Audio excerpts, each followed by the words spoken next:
Abu Hurairah meriwayatkan tentang orang yang terakhir keluar dari neraka dan terakhir masuk surga. Dia berkali-kali berjanji kepada Allah dan berkali-kali pula dia ingkari, tetapi Allah memaafkan orang tersebut. Bismillahirrahmanirrahim. Kita awali kisah yang penuh makna ini dengan bersolawat kepada Rasulullah SAW. Allahumma sholli wa sallim wa barik ala Sayyidina Muhammad wa ala alihi wa sahbihi ajma'in. Sahabat ngaji Dipun yang baik, terima kasih atas like, komen, dan subscribe-nya. Kisah ini bersumber dari hadis Nabi yang diriwayatkan oleh Bukhari Muslim. Inilah kisah tentang penghuni neraka yang terakhir masuk surga. Dia keluar dari neraka berkat anugerah Allah, sebagaimana yang disebutkan dalam beberapa hadis. Saat itu wajahnya dihadapkan ke neraka, hingga ia bisa melihat jelas bagaimana pemandangan di neraka. Dia merasakan panas dan baunya. Kemudian dia memohon kepada Tuhannya, agar wajahnya dipalingkan darinya.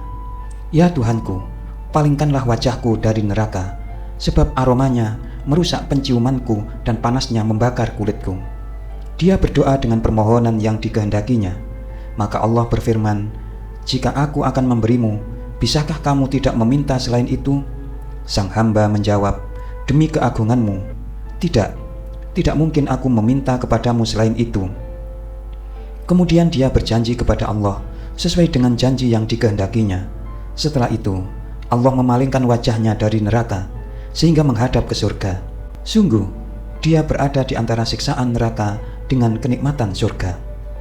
Laki-laki itu terdiam selama kehendak Allah, sampai Allah mengingatkan akan janjinya kepada Tuhan untuk tidak meminta sesuatu selain yang telah dimintanya. Namun, keinginannya mendekati surga begitu besar, kerinduan terhadap para penghuninya begitu menggelora dalam hatinya. Karena itu, dia tak henti-hentinya berdoa kepada Allah agar didekatkan kepada pintu surga. Namun Allah menyalahkan hamba itu atas ingkar janjinya. Dia mengabarkan hal itu kepadanya. Bukankah engkau telah berjanji untuk tidak meminta selain yang telah diberikan? Allah melanjutkan, celaka kamu anak Adam, betapa ingkarnya kamu.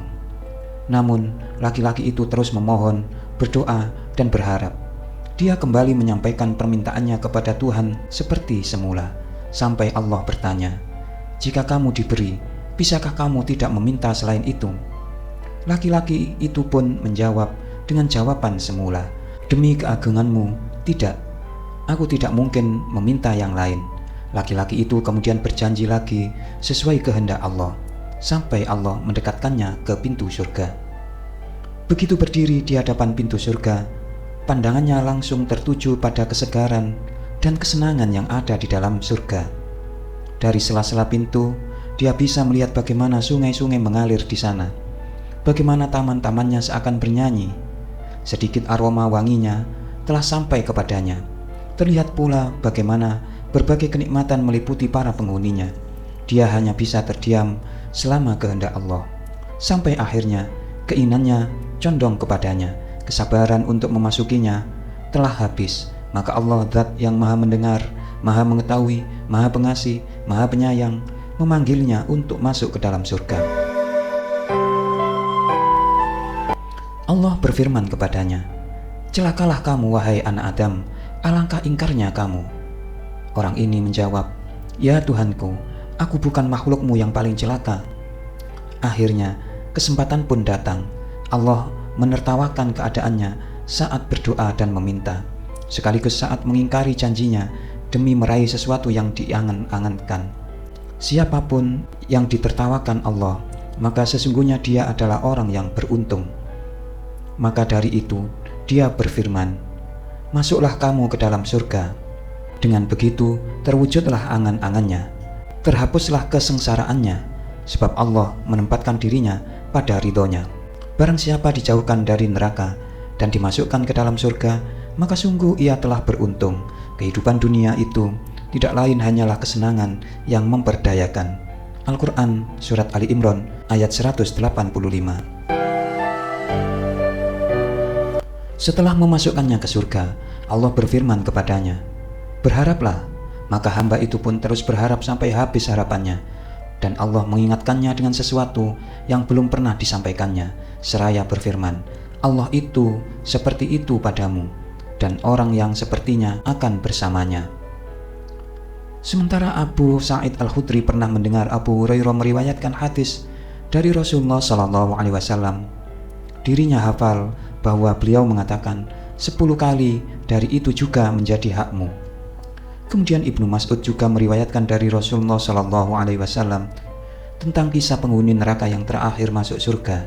Namun riwayatnya berbeda dengan yang diriwayatkan oleh Bukhari Muslim dari Abu Hurairah. Dalam hadis yang diriwayatkan oleh Ibnu Mas'ud, Rasulullah SAW menggambarkan seorang laki-laki yang melintas jembatan atau as-sirat. Beliau bersabda, terkadang laki-laki itu berjalan, terkadang merangkak, terkadang dia dijilat api neraka.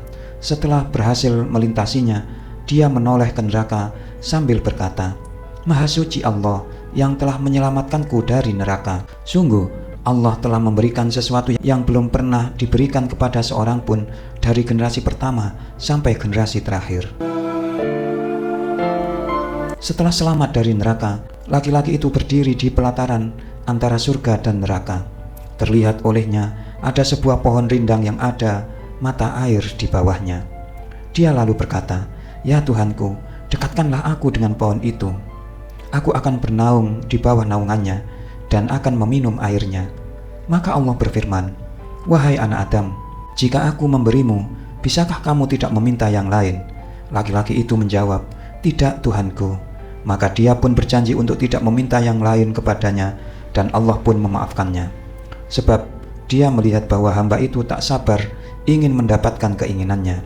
Akhirnya Allah mengabulkan permohonannya dan mendekatkan kepada pohon tersebut.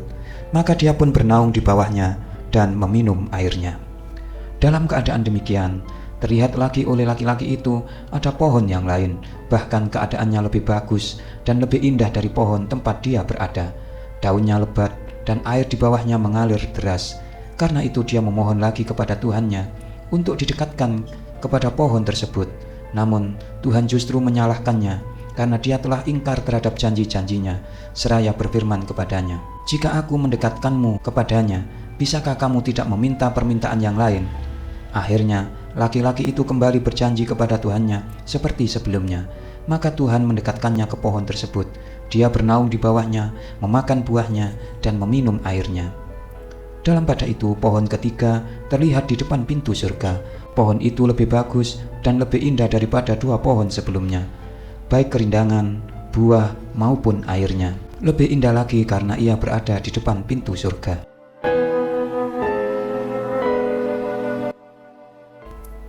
Dia kembali meminta kepada Tuhannya untuk dipindahkan ke pohon tersebut. Namun Allah mengingatkan laki-laki itu pada janji-janji sebelumnya. Allah menegur karena dia telah ingkar terhadap janjinya. Tiba-tiba laki-laki tersebut sampai di depan pintu surga sehingga bisa mencium aromanya dan mendengar suara para penghuninya. Mereka bergelimang kebahagiaan dan kesenangan hidup. Akhirnya dia pun kembali memohon untuk dimasukkan ke dalamnya. Dalam keadaan demikian, Allah Rabbul Izzati berfirman, Apa yang membuatmu terus meminta kepadaku? Apakah kamu tidak ridho? Aku telah memberikan dunia dan segalanya kepadamu. Dia berkata, Ya Tuhanku, apakah engkau mengolok-olokku, padahal engkau Tuhan seluruh semesta alam? Setelah selesai berkisah, Ibnu Mas'ud tertawa sambil bertanya, Tidakkah kalian bertanya kepadaku mengapa aku tertawa? Para sahabat menjawab, Memangnya apa yang membuatmu tertawa? Karena tertawanya Rabbul Alamin saat laki-laki itu berkata, Apakah engkau mengolok-olokku padahal engkau adalah Tuhan seluruh alam? Maka Tuhan menjawab, Aku tidak mengolok-olokmu, tapi aku maha kuasa atas segala sesuatu. Ucap Ibnu Mas'ud. Dalam riwayat yang lain, Ibnu Mas'ud menuturkan bahwa ketika Allah berfirman kepada laki-laki itu, Pergilah kamu ke surga, laki-laki itu pun mendatanginya, namun terbayang olehnya bahwa surga sudah penuh, tidak ada tempat lagi untuknya. Maka Allah kembali memerintahkannya masuk untuk kedua dan ketiga kalinya. Namun setiap kali diperintah, laki-laki itu membayangkan hal yang sama. Dalam keadaan seperti itu, Rabbul Izzati berfirman kepadanya, Pergilah kamu ke surga, sebab kamu berhak mendapatkan sesuatu semisal dunia, bahkan 10 kali lipatnya. Atau dia berfirman, Kamu berhak mendapat 10 kali lipat dari dunia. Laki-laki itu lantas berkata, "Apakah engkau mengolok-olokku padahal engkau adalah maharaja?" Sementara itu, dalam riwayat Al-Mughirah disebutkan bahwa Musa bertanya kepada Tuhannya tentang penghuni surga yang paling rendah tingkatannya. Maka disebutkan bahwa Allah berfirman kepada seorang pria, "Masuklah kamu ke surga." Laki-laki itu menjawab, "Wahai Tuhan, bagaimana mungkin orang-orang melepaskan kedudukan dan apa yang telah diperolehnya?" Dijawabnya, "Apakah kamu tidak rela mendapatkan kedudukan seperti rajanya para raja dunia?" Laki-laki itu menjawab, "Tentu saja rela Tuhanku." Tuhan pun berkata lagi, "Kamu mendapatkan kedudukan seperti itu dan kedudukan lain, kedudukan lain, kedudukan lain, kedudukan lain, kedudukan lain." Pada kelima kalinya, laki-laki itu berkata, "Rela Tuhanku." Tuhan pun menimpalinya, "Itulah yang kamu dapatkan, hingga 10 kali lipatnya. Selain itu, kamu pun berhak mendapatkan apa yang kamu inginkan dan menyenangkan pandanganmu." Dijawab oleh laki-laki itu, "Aku rela Tuhanku."